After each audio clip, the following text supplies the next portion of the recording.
bad joke.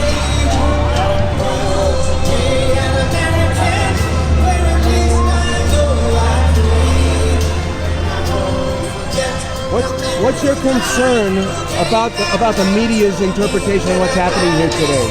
I believe the media interpretation is demonize anybody that believes in anything he stands for, and I think his main goal is stopping Sharia law, and that's a number one thing on my record because I stand with Israel, and it's an imperative thing to stop Sharia law in order to gain our cause, safety in the state of Israel and for Jewish people in the United States of America.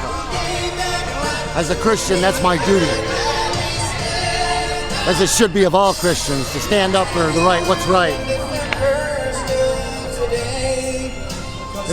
If they want to look for heroes, perhaps they should, instead of look to Charlie Sheen or somebody else with a unfit message, perhaps they should look to somebody like Dietrich Bonhoeffer, who had a positive message to send to their children and not one of hate.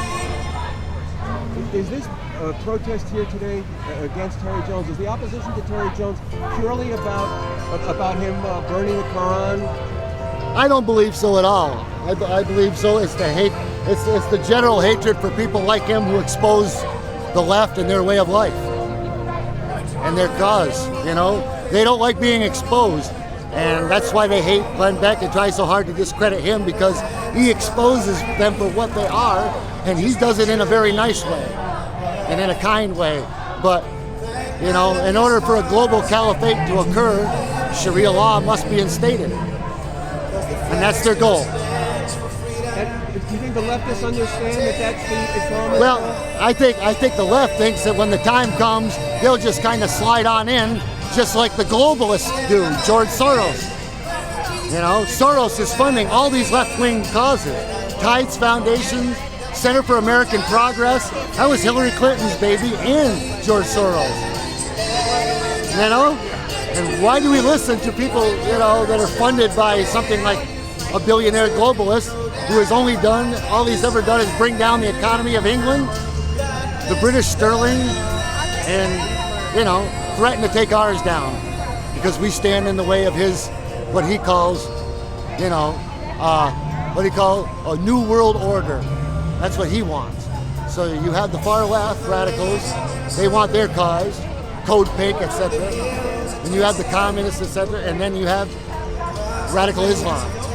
And they're going to join long enough to defeat Israel. Are they behind this movement, you think? Oh, absolutely. Absolutely. Are they funding these I think if one looked deep enough. Racism mongers? Yeah. You look deep enough into the funding of all these places, and it's all coming from the same usual suspects. How about Saudi Arabia? Never been a friend to us. Never. You know, where were the hijackers all from, and where did they learn their craft? In the camps of Saudi Arabia.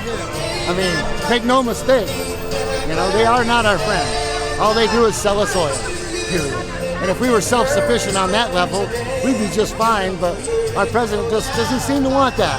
Imagine that, at this time in history. Why wouldn't you want to be self-sustaining on energy? Seems rather frightening to me. You know, monetizing our debt isn't the answer either. We all know that. Look at the Weimar Republic, and that should tell people.